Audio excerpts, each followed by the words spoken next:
I'll give folks a minute or so to join. Get going.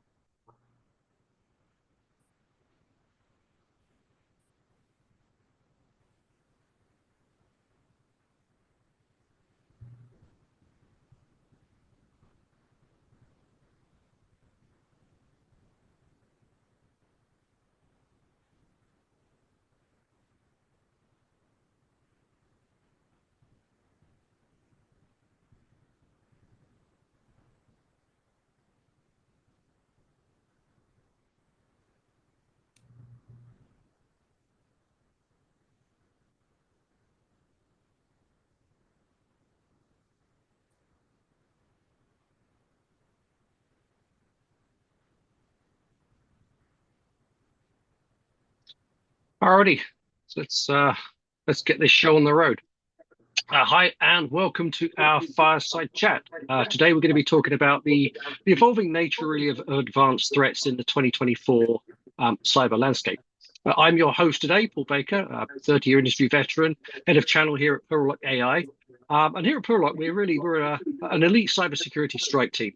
We specialize in advanced cybersecurity services to our customers. These include offensive security testing, zero trust networks and architectures, fun stuff like that, threat intelligence, and then just general security consulting, including things like AI and all the new tools that are coming out there. I'm joined today by Christian Scott. Christian's one of our practice leaders. He's got over 20 years' experience in cyber research, multiple open source contributions, elite ethical hacking. And when he's not deep in the cyber world, Christian enjoys cultivating his organic moustache farm and making your mum jokes with our sales team. Christian, welcome. Thank you so much, Paul. I really appreciate joining. And everyone, thank you so much for joining us today. Absolutely, great stuff. So let's get into it. So kicking off here, it's quite apparent that generative AI, Gen AI, has just been the hot news again this year, and not for all the good reasons. Maybe you can elaborate some of the trends that you're seeing in the space around that. Yeah, it's really interesting because there's a lot of different perspectives and kind of layers to generative AI and large language models, especially in the last like 2 years with adoption. There's kind of the initial perspective of like how are malicious actors leveraging these same technologies that organizations and individuals have been adopting and using those technologies to create things like more sophisticated malware, conducting faster cybersecurity research to, identify 0 days, doing things like, deepfake attacks, deepfake attacks being something that's pre-recorded media, right? Of somebody's, face or the video or a picture, or even in live time, right? So there's been a lot of different circumstances that have been, out there where malicious actors can now clone people's voices, clone people's faces, join a Zoom call, join a Microsoft Teams call, right, and impersonate an executive. That I think it actually happened earlier this year in Hong Kong. But that being said, there's then also the other perspective of, as firms adopt generative AI technologies and large language models, how are the agents that we're creating? Let's say it's a help desk agent or a support agent. How are those potential vehicles for a malicious actor to exploit to gain a foothold into the organization or to get access to confidential data for an organization? So a lot of folks have probably been hearing a lot about things like prompt injection attacks and jailbreaking techniques, all that kind of stuff. I had another webinar on that, just a couple months ago, talking about how to do pen testing against generative AI agents, because what hackers have been realizing is that in itself, right, is a method to quickly gain access to confidential company data. And then lastly, just even with the internal adoption for AI, you have things like folks, typically I'll be deploying something like Microsoft Copilot through the enterprise.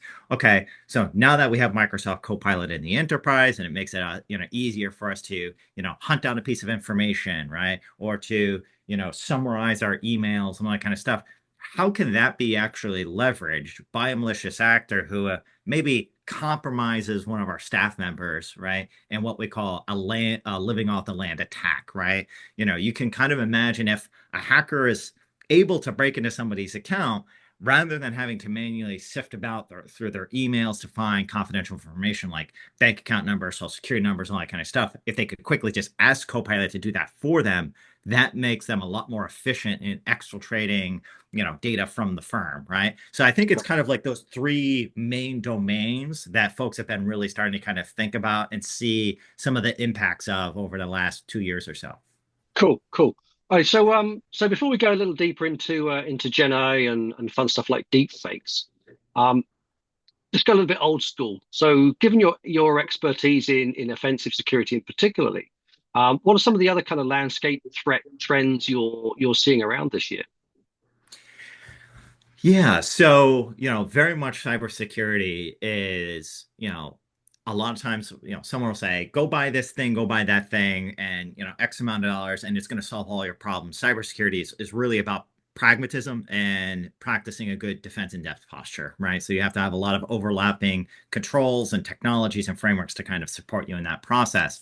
And so sometimes I think, folks may take it for granted when they, initially like maybe purchase a technology or start to acquire a technology, not thinking that it really may need to kind of be tweaked to their particular needs. So EDR solutions, right? Endpoint detection and response solutions, right? So, it might be CrowdStrike, it might be SentinelOne or the other thing, right? What hackers have realized is that those had endpoint detection response solutions, they're fairly advanced, right? And being able to detect your kind of conventional file-based or fileless malware. So what they've started to do is more focus on adopting and leveraging and utilizing the same tools that your IT department uses, right? And it by no means is this like a new or novel technique, but what's I think particularly interesting is over the last year, this was in a recent CrowdStrike report, there's been a 70% increase in malicious actors leveraging the IT department's remote monitoring and management software. So that might be, Log Me In, that might be ConnectWise Screen Connect, right? Might be VNC Connect, using that software instead of command and control software to maintain persistence within the organization because it's going to go under the radar. It looks like it's legitimate software. Yeah, Um, so that's been one of the big patterns that I think I've been seeing a lot of is using more of the IT's tools, right, against themselves. And then I think generally speaking, trying to also use like the operating system or the network infrastructure against itself. So some hackers have been really, really clever, essentially using what we call the um, Windows platform filtering. It's part of the Windows operating system for basically creating dynamic firewall rules and managing them. yeah, Using actually that against itself by purposely having the EDR or the Windows block EDR communications going back to the centralized server where in the EDR console, right? So this way, even though maybe the EDR agent on that device is detecting the hacker, every time it goes to send an alert, it gets blocked by the Windows filtering platform, firewall in itself, and never actually makes it to the SOC team or the blue team, right, to go respond to it and see what's going on. So a lot of, I think, tricky things like that I've been seeing. perfect. And I mean, given that, what would you say has been your sort of your biggest non-Gen I related recommendations that you've been giving to firms to try and address some of these problems? Oh.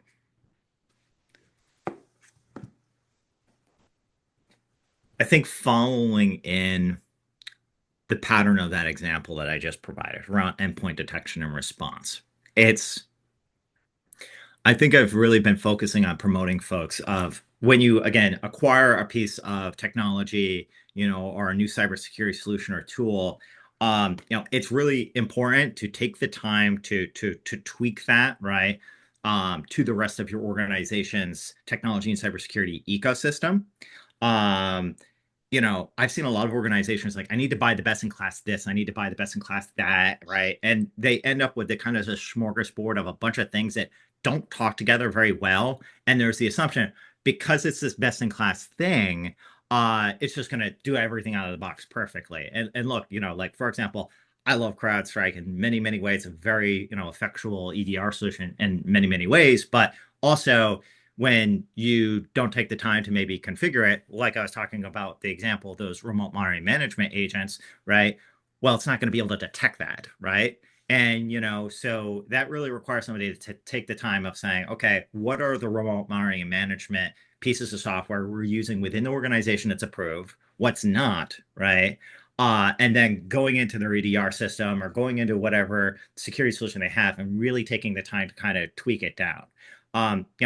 In reality, even if you engage, maybe you have like you buy this cybersecurity solution or technology from somebody and they initially kind of onboard you with a professional services team, they're going to also be thinking within the confines of that solution. And that's fine, right? That's what they do best, right? Hey, you just purchased this EDR. We're going to implement the EDR just like this, when it might behoove an organization to more focus on, okay, how is this going to integrate with everything else? How is it going to talk to everything else, right? And being considerate of connecting that all together, right? So that you're able to practice an effectual defense in depth posture where if one safeguard fails, right, it's catching the other ones at a lower level. You know what I mean?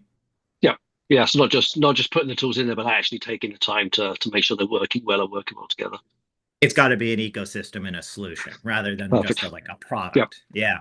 Yeah. Sounds good. Cool. Alrighty. So let's head back to the fun world of Gen AI, large language models, and things like that.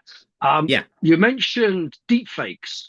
I'd love to hear more about how hackers are using deepfakes to compromise organizations.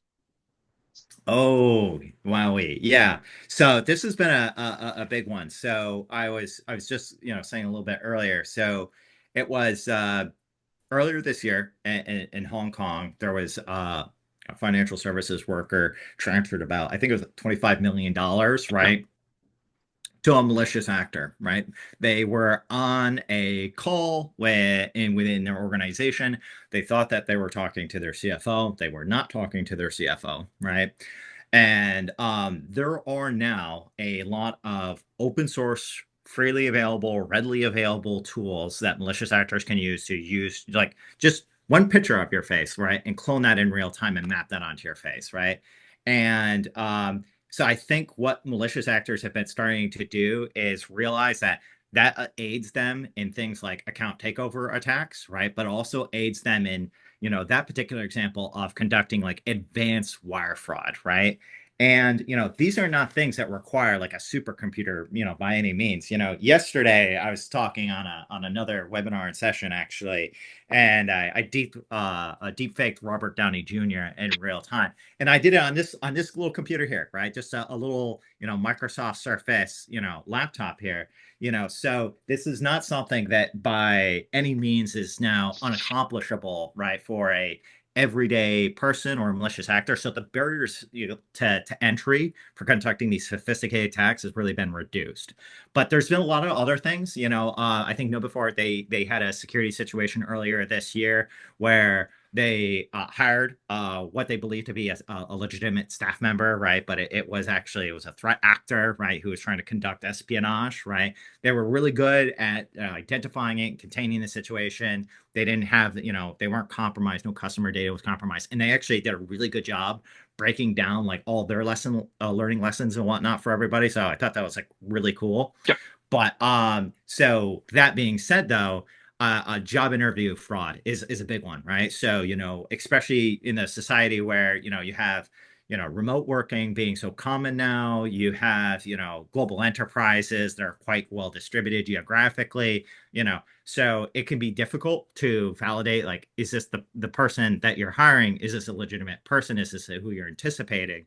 It may be a threat actor who's trying to conduct, corporate espionage or state level espionage, especially for organizations that might be, working with kind of more that sensitive intellectual property data, or state secrets, that kind of stuff.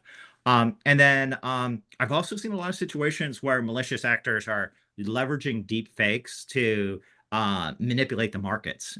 Last year, there were some threat actors that took a picture of the Pentagon. They made a deep fake version of the Pentagon as if it was recently attacked, right? And it got posted all across social media, got disseminated actually by legitimate news sources, legitimate news companies, right? And the S&P 500 that day tanked by like 30 points, right? And so there's a lot of different interesting ways that malicious actors are doing it. Again, be it if it's pre-recorded content, right? Or if it's real-time content. the pre-recorded content that's been there, it's easy to do and whatnot. But the real-time content, it is crazy just in the last 12 months how that barrier to entry has gone down so low that pretty much anyone with a decent computer, right, can start to do that, and it kind of looked like just like a low quality video call that you're having with Yeah. them. You know what I mean? Yeah, before you know it's going to be a Snapchat filter. So I mean, so how does an organization even practically try and defend against something like that? Like, what can they do?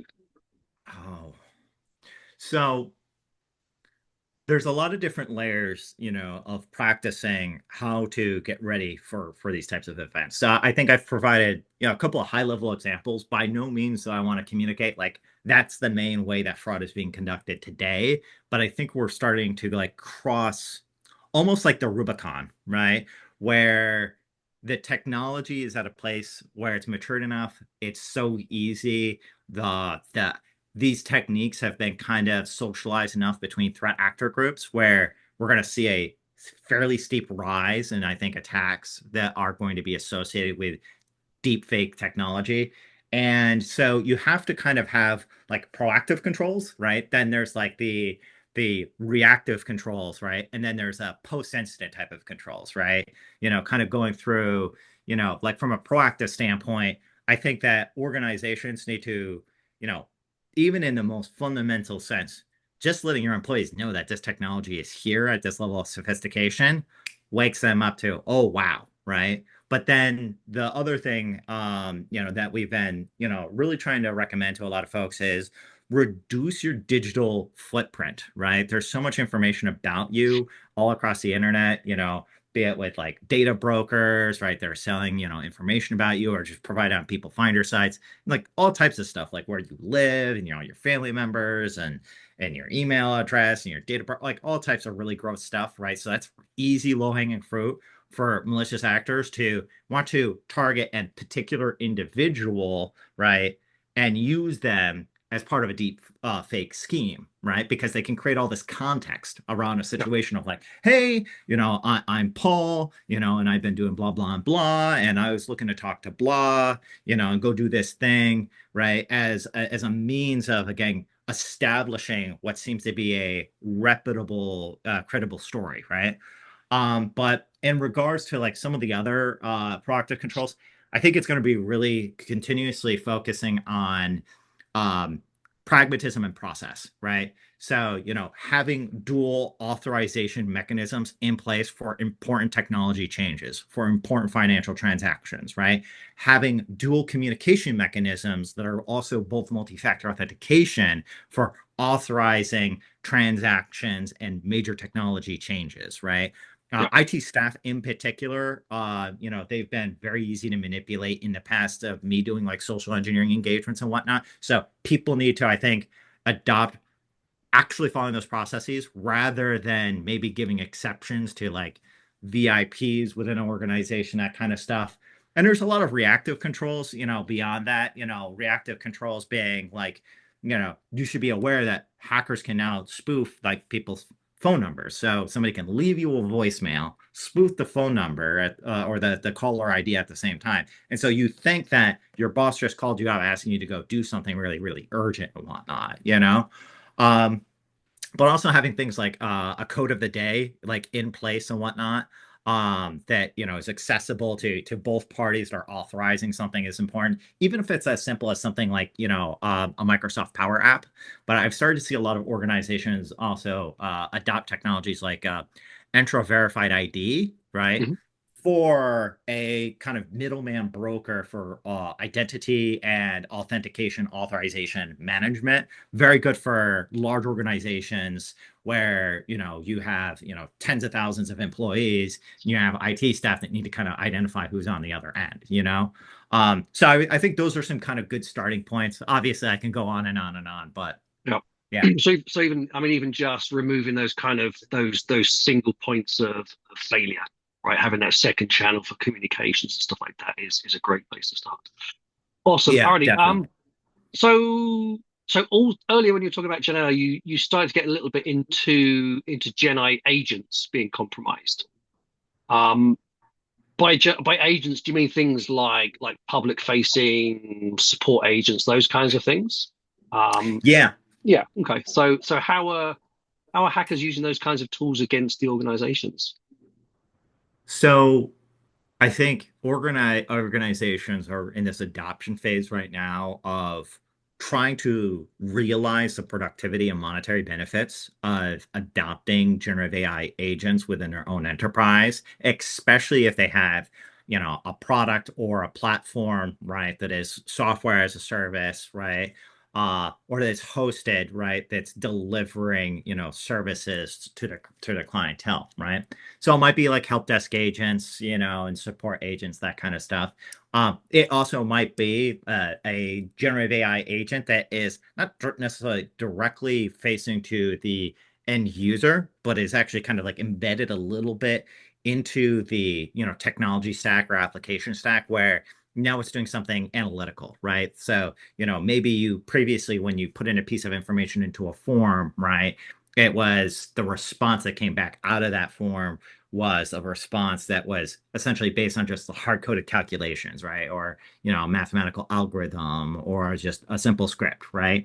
And now that information is just being fed into a generative AI agent that's kind of like embedded, right, somewhere in the center of the application. The generative AI agent then responds back with whatever its output is, and then it surfaces back up to the user. So sometimes it might not even be apparent, right, that generative AI is being used in an application because it's again, not necessarily end user facing. That being said, hackers have realized this, and generative AI agents, they're really susceptible to, prompt injection attacks and jailbreaking techniques. Um, for folks who haven't done like security testing and pen testing on generative AI agents, the best way I can kind of like provide some level of analogy is it's almost the doing like conventional network or web application penetration testing mixed with social engineering somebody, right? Because you can actually still do something like, for example, a SQL injection attack, right? Where you're requesting data within a database or something like that, you know. But now it's kind of going through this agent that's acting human-like, right? So, you may have it where when you're talking to that generative AI agent, that you encode those instructions in one way or another to them, right? Where it kind of defeats maybe any type of fail safes that have been, put in place. A great example is this, right? A lot of times someone might like implement like a very, very basic like top layer to their generative AI agent that'll just do keyword searches, right? It'll, look for a term like injection, right? And if it sees the term, right, it just blocks the question or prompt going to the AI agent. But the thing is let's say, when I go to tell the AI agent, my malicious instructions, I say, hey, and what I'm about to say to you, right, is in, rot is in rot 7, right? Which is just a basic cipher, right? Every 7 characters, just switch it out with another alphabetical character, right? Or when I go to tell you this, I'm going to tell you this in a limerick or a poem or whatever. Yes, goofy things like that happen. Or even as basic as providing instructions that are just in another language, right? So rather than having my SQL injection statement or my malicious commands written in plain English, which agent maybe was trained on, right? Particularly, and maybe that filtering mechanism only is looking for keywords that are English, right? And then putting my instructions in Spanish or French or something else. And the generative AI agent, it may be trained mostly on English, but a lot of times it's consumed data sets from other sources that are in other languages. So might be able to actually interpret those results too. So Yeah. it's essentially almost like a pseudo social engineering mechanism into the enterprise. And a lot of times, these generative AI agents, they may have access to an entire database, right, of data, not having many constraints put on them, right? And so they're almost like a kind of new black box type of gateway into confidential data for enterprises. Right. So it's definitely possible to pen test them. It just needs a whole bunch of extra skill to be able to do that kind of thing.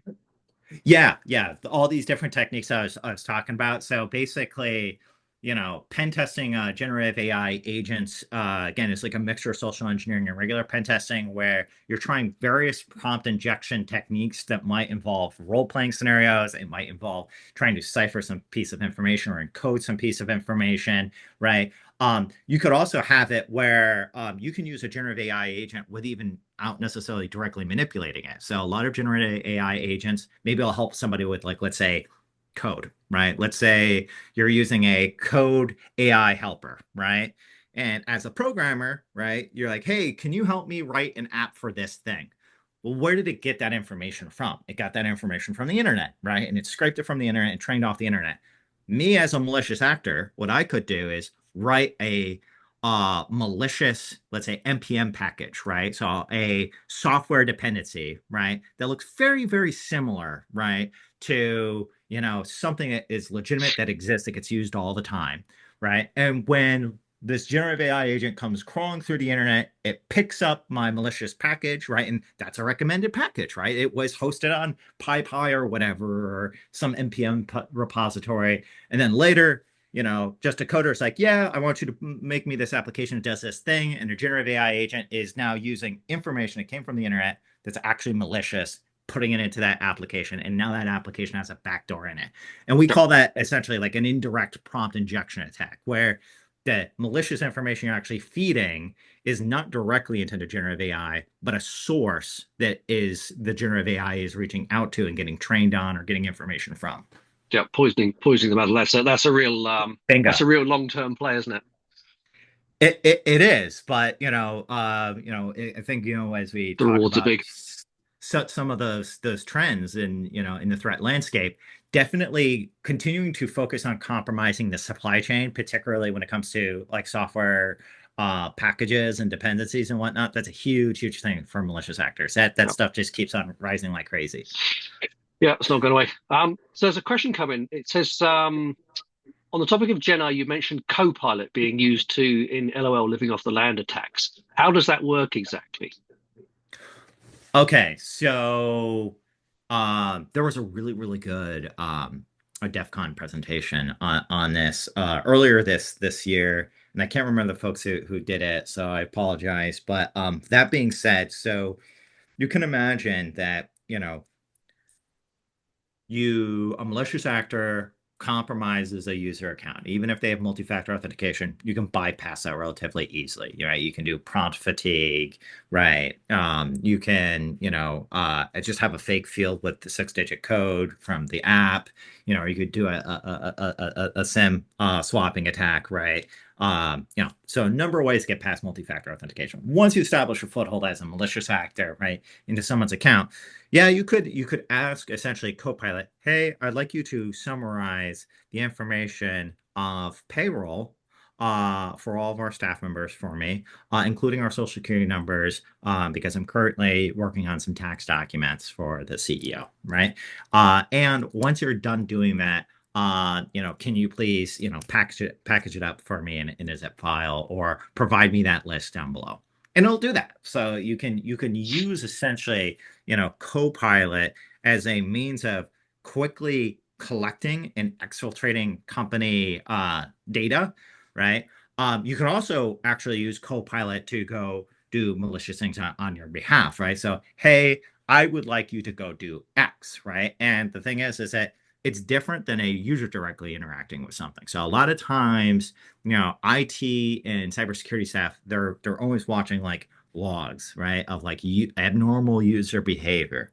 Well, if you're asking the co-pilot agent to go do something on your behalf, right, how it gets logged as an event, right, is very, very different, right? So you Yep. might be able to do a lot of discovery, right? Lateral movement and gathering of data, right? With Copilot, that's not going to just throw off your typical user behavioral monitoring systems, right? And maintain that foothold in the enterprise a bit longer before the security team sees you. Yep. Using a tool like Copilot to do all the hard work for you if you're a big attacker. Yeah. So I mean, given that, um, it sounds like again it comes back to configurations. And organizations needing to really actually spend some time to configure any tools, but especially things like Copilot, properly in their environment. Is there like a handful of kind of top recommendations that you would give to a company to say, make sure you've configured this piece? Yeah, depending on the industry or vertical an organization might be in, there might be actually certain regulations that apply to them as well when it comes to the appropriate usage of AI technologies. One of those particular verticals is the financial services space, the alternative investment space, and all that. So, like, the SEC, for example, here in the United States, they recently had their examination guidelines put out for next year, right? And they wanted to make sure that firms who are in the alternative investment space are monitoring their usage of generative AI, right? That it's transparent, right? And that it's logged. Well, by default, a lot of firms may not actually, when they purchase a Copilot license and they set their users up for it, they might not have set up their data retention settings, right? So they're not actually retaining what questions are being asked of Copilot, the prompts, and the responses to the prompts, right? So I think that's an initial starting point. But Microsoft, they've really been up in their game with Purview, and Purview now has a lot of capabilities from like a data loss prevention standpoint, insider risk management standpoint, to kind of like see some of those attacks I was just talking about, right? So, malicious prompts, right? Prompts of abnormal behavior, right? Or prompts with very specific kind of keywords. You can now actually have Purview monitor for those things and then notify your security team about that when those things happen, and obviously block the response and all that type of stuff. So that's another big one I would say. So you got your data retention, setting up, your insider risk management. Obviously, when you go to set up your insider risk management and all that kind of stuff, like there's just also, I think, with organizations, a lot of times there's a lot of oversharing that might go on. So people have access to like a lot of file shares or OneDrive repositories or SharePoint sites that, they weren't really intended to have access to, but they've Yep. never really known because they never kind of went through that massive list, right? And now generative AI, when you ask it a question, it's going to try to answer your question based on the context of what information that user account has access to, right? And so, that kind of being noted, I think it's important for firms to really get a bit more pragmatic with evaluating the access, right, to various groups and SharePoint sites and file shares within their organization. Continue to do that on a regular basis. And something as kind of like a redundant control that can kind of help with that is like, do you want generative AI to be interacting with confidential data, like let's say like social security numbers in the US or just general, let's say ABA routing and bank account numbers? Well, what you can do is you can set up automatic data labeling, right, within your ecosystem so that maybe any data that by default is labeled confidential, right? Copilot just won't interact with, right? It won't access it and it won't respond to it, right? Yep. So those are kind of, I think, good like overlapping controls for a lot of firms to start out with.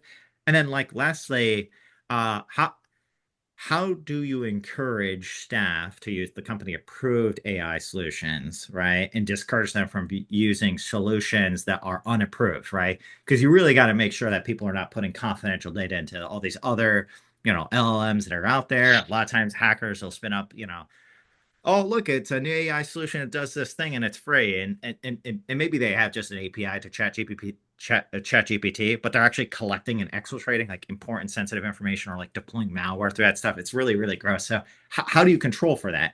Yep. Yes, you can have a policy, but you have to have technical controls in place. So, with things like Purview, and there's a lot of other technologies that are starting to get pretty good here. You can actually block third party or control, right, the level of data that's kind of flowing to these third party generative AI solutions, right? So you can do that in the web browser, on the endpoint, and enforce that for users. Perfect. So really, it's considering Copilot as a user in your environment and applying the same kind of security tools that you'd expect to apply elsewhere, least privilege and stuff like that, and make sure they're including Copilot as well. Yeah, Awesome, yeah, cool. that's a good way to Alrighty, put it. good stuff. Ooh, lost an earbud there. So No going back worries. to things that are kind of not Gen I focused, because obviously there's more than, believe it or not, more than just Gen I happening in 2024. Another big space that we spend a lot of time working with clients is operational technology, OT. Um, what does the landscape look like there, and really how does that? I guess how does it compare to more conventional IT? And what really makes OT security so different? Yeah. So I think like by default, technology and cybersecurity professionals are very, very comfortable with information technology, IT, over operational technology, OT, because, look, I mean, that's obviously most people's day jobs. That's what the corporate environment's kind of built upon, the enterprise and whatnot. And, everyone, hears about, these data breaches, right? And, ransomware situations and that kind of stuff. So, malicious actors, I think, have in the past, yes, there's always been an element of focusing on OT, but I've been very focused on IT. There's kind of, I think, been this like interesting trend over the past couple of years, at least what I have observed, where people are kind of getting desensitized to it. It's like, oh yeah, it's another data breach. Like, oh yeah, all my data is already out there anyways. Like, Yeah. what am I going to do about it, right? And so that being said, malicious actors, I think, starting to kind of like realize that, and the responses that they get from, folks that they compromise and whatnot, they have to run a business, right? If people are not responding to their extortion demands, if they're not able to monetize those attacks, right, then they have to find some other means to spend their time, right, on attacks that are going to drive the most profit for them, right? So I think operational technology has been a big focus for malicious actors as of recent, because operational technology systems, those are like your electrical utility companies and your water treatment facility, right? So all these infrastructure providers, but it's also your manufacturers, right?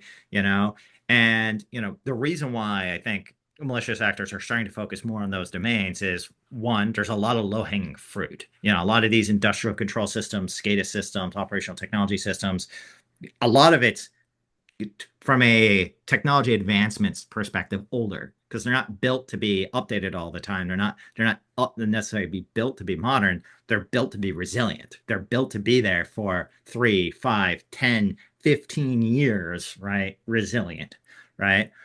So that's number one. I think malicious actors are realizing that. But number two is that malicious actors realize that people are going to be a lot more responsive, right, to threats to infrastructure, right? It's one thing to have a data breach. It's a whole nother thing when a water treatment facility is Yeah. compromised and the water supply is, poison for a city, right? Or, a critical manufacturer, right, their operations is disrupted, and now the supply chain, right, is thrown into absolute chaos, right? So they know, I think, that people are going to pay a much larger sum of cash, right, to not face, the pain, right, Yeah. of cyber incidents. Yeah. Well, they're hitting the physical world now, not just the electronic world. Yeah, it's the physical world, right? Yeah. And so I think that cybersecurity is going to continue to move closer and closer into the physical realm for people, as uncomfortable as it is, because that's what's going to elicit, right, the most response, right? And when you get a response from somebody, that's something that you can monetize better, Yeah. Yeah. There's the sad reality of it all. Cool. Okay. So I guess given the fact that the whole cybersecurity landscape is evolving so quickly, um, how should organizations, how should they evaluate their security posture? A lot of companies are still doing their annual pen test. They get their big report, and they've ticked the box to say we're secure for another year. Is there better things they should be doing? Yeah. Um, I think that very much in the past, technology, it seems to evolve almost like at a parabolic rate, right? And so in the past, right, the difference between, year one and year three wasn't that significant. Nowadays, it's like, oh, you've been gone for a year? Well, we got all these other things that are kind of going on, right? And I think that, the particular adoption of large language model AI, right, is a perfect example over the last year or so, right? Yeah. Um, so that, I think, really pushes organizations to, you can't be taking the approach of having a snapshot approach to your cybersecurity posture, right? A one-time external network pen test, a one-time internal network pen test, right? Or just thinking about like conventional pen testing. A lot of times it's interesting. I'll sit down with somebody And they'll say, yeah, so we're gonna get all of our pen testing done and all that kind of stuff. And this way we really know what our security posture is from threat actors. Like, okay, but like you're asking for network pen testing to be done, right? And that's focused on exploiting, like emulating an adversary trying to break into your organization who's exploiting technical vulnerabilities and weaknesses. That's it, right? That's only half of the coin, right? The other side of the coin is what about the social engineering elements, And a lot of people say, "Oh, yeah, we do fish testing." It's like, okay, but phishing it like email phishing is not the only medium for a malicious actor to reach out to somebody. Not to mention, right? Your email phish testing, that is very much that's centered around tracking and measuring end user security awareness, right? Which is more compliance, right? You're not actually having it when they click the link, right? You know, okay, now you're going to collect their credentials, right? Now getting a foothold into their account through an attack, essentially an account takeover attack, right? And then continue to laterally move out. You stop there, right? They click the link, you send them remedial training, and that's it, right? So I think that organizations would be, remiss to just think, yeah, or technical pen test done, right? And that's really tells you what your organization's security posture looks like from a threat actor standpoint. It's the social engineering, and the social engineering is, again, not sending just phishing emails, right? And again, all these systems like KnowBe4 and whatnot, they're great for end user security awareness training and monitoring and whatnot, but those are all allow listed. How can a malicious actor bypass our email security systems, right? There's all different types of techniques to do that, right? Yep. Okay, a malicious actor calling people up, right? And texting people and all that, because that's not the only communication medium.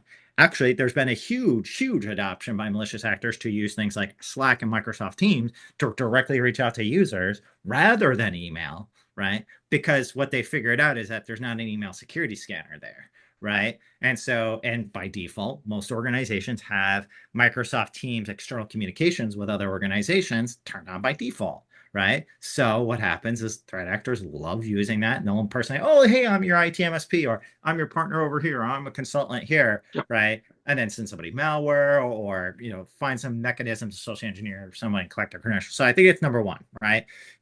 Don't just focus on the technical element, focus on the human element. When you focus on the human element through the social engineering testing, and you're doing, even a generative AI deep fakes and whatnot for your organization, right? Continue that privilege escalation lateral movement through the human perspective. And then number two, it has to be continuous, right? You have to continuously evaluate what's your security posture looking like, be it if it's quarterly or monthly or something like that. There's been obviously a significant rise in attack surface management tools. Those are great, but again, those attack surface management tools, I think for all intents and purposes are just a natural adoption or a natural evolution of conventional vulnerability scanners of the past. They're not necessarily doing a lot of deep exploitation. They're definitely not doing thinking, right? That's even if you have purchased a automated pen testing solution, okay, if it sees a vulnerability on our mail system here where we're misconfigured SPF record, right, and then it sees a misconfiguration over here where it's easy to break into the guest Wi-Fi, it's not going to be able to put two and two together of breaking into the guest Wi-Fi. And that misconfigured SPF record now allows the hacker to send emails as the organization to anybody in the world, right? Yep. So definitely the continuous security testing can always be augmented with automation and AI. I'm a huge, believer in that, but it always has to have a human being involved in it, right? Thinking like a true threat actor, being like a true advanced Yep. persistent threat. And then there's also things like doing a lot more like purple team testing, right? So, assumed breach, right? Beyond focusing on your perimeter, right? Okay, what does it look like when a malicious actor attempts these types of privilege escalation techniques or evasion techniques, right, on our server infrastructure or on our network infrastructure, right? So there's ways to do that in almost like a atomic manner, right? In a pragmatic manner that's usually lined up to like something like the MITRE ATT&CK framework, right? So you could say, oh, look, the this evasion technique using IT remote monitoring management solutions that worked, and our EDR didn't see that. Okay, cool. We need to go, set up a blacklist by default and allow list here for the Yep. approved solution. That type of stuff. Yeah. A vulnerability doesn't live in isolation, right? It gets exploited, and then they use it to do other things in their system. What are those other things, and how can you stop a successful attack getting further down the chain and doing more damage? Bingo. Yeah, 100%. It's there's more to a kill chain than just one thing. Yeah. Yeah, awesome. Good stuff. And then, of course, the other side of it is actually keeping track of what you found. Right, lots of people they pay for a pen test, they get a report that just lists a whole bunch of vulnerabilities or things that you've done. How do you know what to do with that? Right, what's high priority? What do I need to do now? What can I do next week? That kind of thing. That's a really good point that you make. I think that be it anyone who's getting pen test done or they are a pen tester, right? Yeah, I think that that people would be remiss to just focus on the vulnerabilities and the weaknesses. What ideally comes best from, I think, a good offensive cybersecurity partner is not just saying, "Oh, here's all the symptoms, right? Here's all the facing vulnerabilities." Well, okay, but why did we get there, right? So always asking like the five whys from an interrogative method, I think is really, really good, right? Okay, we had let's say an exposed AWS S3 bucket, or we have a bunch of exposed AWS S3 buckets, but why do we have those? Oh, well, it's because we don't have a process in place for monitoring for that. Okay, well, why do we not have a process for monitoring that? Why do we not have a process for coming back and checking for those things, right? Why do we configure them that way by default, right? So I think working with a good cybersecurity partner who can help identify the root causes is much better than just a cybersecurity partner who focuses on just the symptoms, right? And, as you were noting, like, how do you prioritize these things and track them over time? Definitely they got to be collaborative. If you're getting just a one-time snapshot report from somebody, right, that's not going to provide you a ton of insight to focus on the rest of the risk remediation lifecycle, right?